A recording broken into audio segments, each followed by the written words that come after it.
Today is December 9th. Welcome to Big Book Daily. My name is Rob. I am an alcoholic. It is a thrill, honor, and joy to be here with you today as we journey through the Big Book of Alcoholics Anonymous and the 12 Steps and 12 Traditions. Today at the Big Book, we're going to continue our journey through Chapter 10 to Employers. We'll be reading the second half of page 143. At the 12 and 12, we're on Tradition 8. We'll be reading page 167. And we'll read the 24 hours a day and daily reflection. So with that, hope you all are doing well this morning, my friends. Once again, we've been given a brand new set of 24 hours, and that is always a good thing. Clean slate, new opportunity to do the next right thing. So with that, let's get to the good stuff.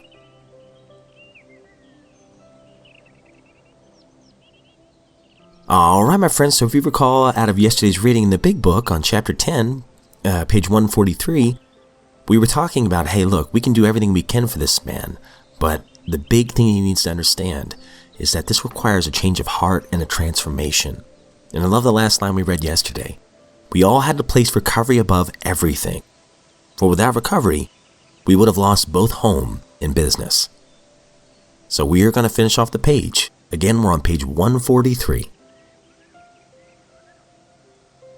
Can you have every confidence in his ability to recover? While on the subject of confidence, can you adopt the attitude that so far as you are concerned, this will be strictly a personal matter? That his alcoholic derelictions, the treatment about to be undertaken, will never be discussed without his consent? It might be well to have a long chat with him on his return. To return to the subject matter of this book, it contains full suggestions by which the employee may solve his problem. To you, some of the ideas which it contains are novel. Perhaps you are not quite in sympathy with the approach that we suggest. By no means do we offer it as the last word on this subject. But so far as we are concerned, it's worked with us. After all, are you not looking for results rather than methods? Whether your employee likes it or not, he will learn the grim truth about alcoholism. That won't hurt him a bit, even though he does not go for this remedy.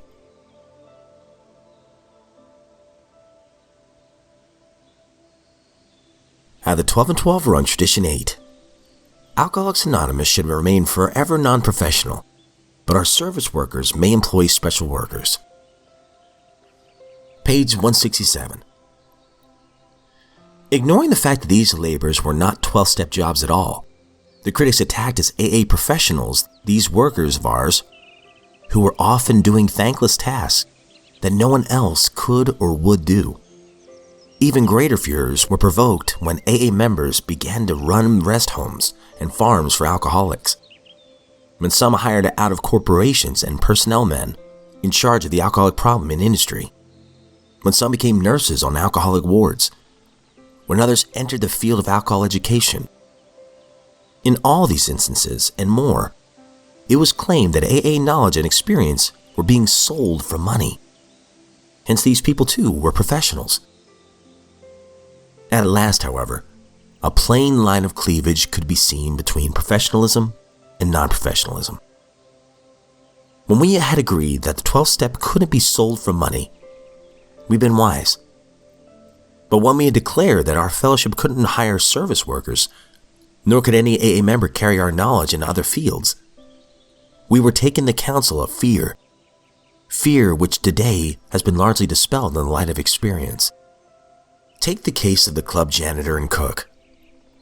If a club is going to function, it has to be habitable and hospitable.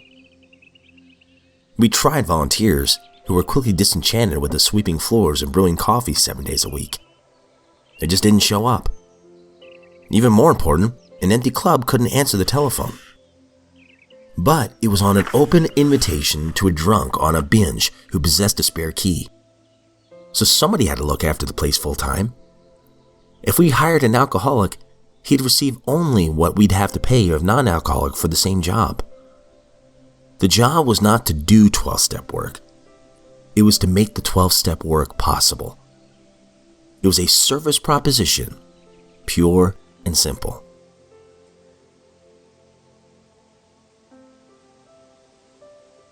"24 hours a day, December 9th. AA Thought for the Day. The way of AA is the way of fellowship. We've read a good deal about fellowship, and yet it is such an important part of the AA program that it seems we cannot think too much about it. Human beings were not meant to live alone. We all need to be by ourselves at times, but we cannot really live without the companionship of others. Our natures demand it. Our lives depend largely upon it. The fellowship of AA seems to us to be the best in the world. Do I fully appreciate what the fellowship of AA means to me? Meditation for the day. We're all seeking something, but many do not know what they want in life. They're seeking something because they are restless and dissatisfied, without realizing that faith in God can give an objective and a purpose to their lives. Many of us are at least subconsciously seeking a power greater than ourselves, because that would give a meaning to our existence. If you have found that higher power, you can be the means of leading others aright by showing them that their search for a meaning to life will end when they find faith and trust in God as the answer. Prayer for the day. I pray that my soul will lose its restlessness by finding rest in God. I pray that I may find peace of mind in the thought of God and His purpose for my life.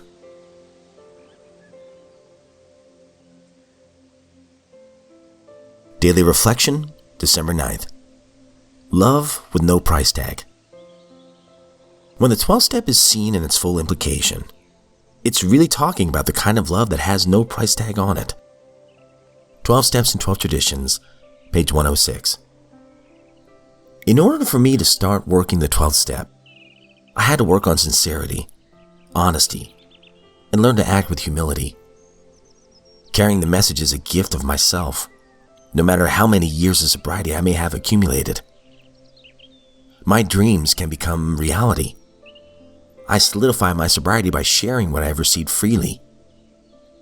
As I look back to that time when I began my recovery, there was already a seed of hope that I could help another drunk pull himself out of his alcoholic mire. My wish to help another drunk is the key to my spiritual health. But I never forget that God acts through me. I'm only His instrument. Even if the other person is not ready, there is success because my effort in His behalf has helped me to remain sober and become stronger. To act, to never grow weary in my 12-step work, is the key. If I'm capable of laughing today, let me not forget those when I cried. God reminds me that I can feel compassion. All right, my friends, that concludes today's reading, and I'll keep this short and sweet. I know we're getting up on time already. But I love the line in the Daily Reflection, my wish to help another drunk is the key to my spiritual health. But I never forget that God acts through me. I'm only His instrument. See, that's the thing a lot of times I have to remember. Sometimes I catch myself trying to save people. Some of it might have some good motives behind it, but some of it also might be pride. I want to do it. I want to fix it. But I'm only an instrument. And I pray that God will work through me. And I try to apply Rule 62 to my life. Don't take yourself too damn seriously, right? You know, I have to work it every single day. As I said yesterday, I've got to work it every single day. And I look at my life today, December 9th, and I got a lot of work to do. A lot of things I still need to hand over to my higher power that I'm still clinging on to. You know, but I also love this follow-up line here. You know, because there's been a lot of times I worked with people and they went back out and it broke my heart because I got attached to them. And then I started questioning myself. Did I say something to steer them away? Did I do this wrong? Did I do that wrong? I've learned to keep praying for that person and not to beat myself up so much, but this line right here really stands out to me. Even if another person's not ready, there is still success because my effort in His behalf has helped me to remain sober and become stronger. So there is still success, even when somebody goes back out that you've been working with. Because that's another day that I've been able to be sober. And I can thank my higher power for that. and ask my higher power to take care of whoever's back out there. But anyways, guys, that's enough of my rambling for one day. I just want you all to know that I appreciate you so much. As always, I don't speak on behalf of AA or any other sect or denomination. I'm just a guy, just an alcoholic in this lifeboat of recovery, grateful to be here. And if we're given another set of 24 hours, I sincerely look forward to seeing you right back here tomorrow.